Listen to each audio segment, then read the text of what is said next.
वार्तांकन रोखठोक बातमी। मेथी येथील शेतकऱ्यांचे जिल्हाधिकारी कार्यालयाबाहेर तीव्र आंदोलन। धुळे जिल्ह्यातील शिंदखेडा तालुक्यातील मेथी येथील शेतकऱ्यांनी जमिनीचा मोबदला घेण्यासाठी गेल्या 2 महिन्यांपासून आंदोलन सुरू होतं। प्रशासनाच्या वतीने जिल्हाधिकारी यांच्या अध्यक्षतेखाली शेतकऱ्यांची बैठक बोलावण्यात आली होती। मात्र बैठकीत कोणताही तोडगा न निघाल्याने अखेर शेतकऱ्यांनी जिल्हाधिकारी कार्यालयाबाहेर जोरदार आंदोलन केले। मेथी येथील शेतकऱ्यांची जमीन ही औष्णिक प्रकल्पासाठी घेण्यात आली होती।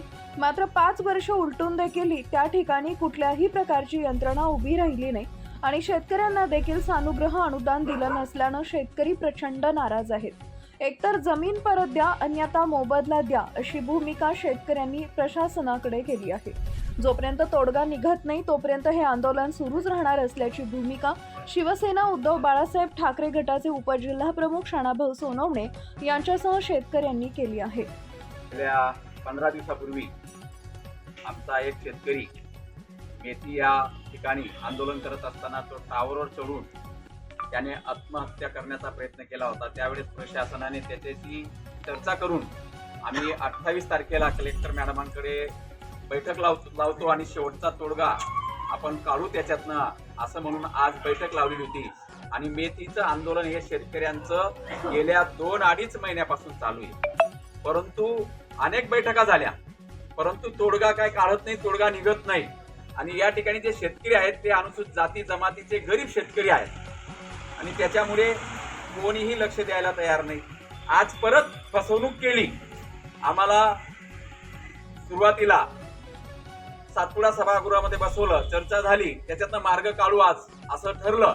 म्हणजे आज शेवटची बैठक, परंतु आमच्या हाती आमच्या पदरी निराशा आली।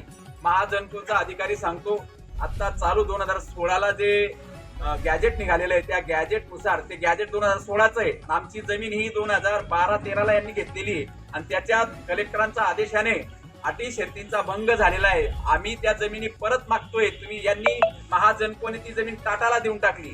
मग आमची जमीन मूळ मालकाला दिलं पाहिजे असं अटी शर्तींमध्ये लिहिलेलं आहे। आणि 5 वर्षापर्यंत जर खराखुरा जो औष्णिक प्रकल्प होता तो जर उभा राहिला नाही तर मूळ मालकाला त्या शेतकऱ्यांना त्यांची जमीन परत दिली पाहिजे असं त्या अटी शर्तींमध्ये आहे। आणि ती जमीन आज शेतकरी एक तर परत द्या, एक तर आम्हाला तुमच्याकडनं सानुग्रह अनुदान म्हणजे काही मदतीचा हात जर करत असाल, काही भरपाई देत असाल तर आम्ही जमीन सोडून देऊ, नाही तर आमच्या जमिनी मूळ किमतीमध्ये आम्ही मूळ किंमत द्या जेव्हा खरेदी झालेली आहे त्याची जी मूळ किंमत आहे ते शेतकरी द्यायला तयार आहेत। आमची जमीन आम्हाला परत हवी आहे। परंतु या ठिकाणी प्रशासनाने कुठलाही तोडगा काढला नाही। गोलमोल आम्हाला 1 तासापासून या शेतकऱ्यांना बसून ठेवलं आणि गोलमोल उत्तर दिलं।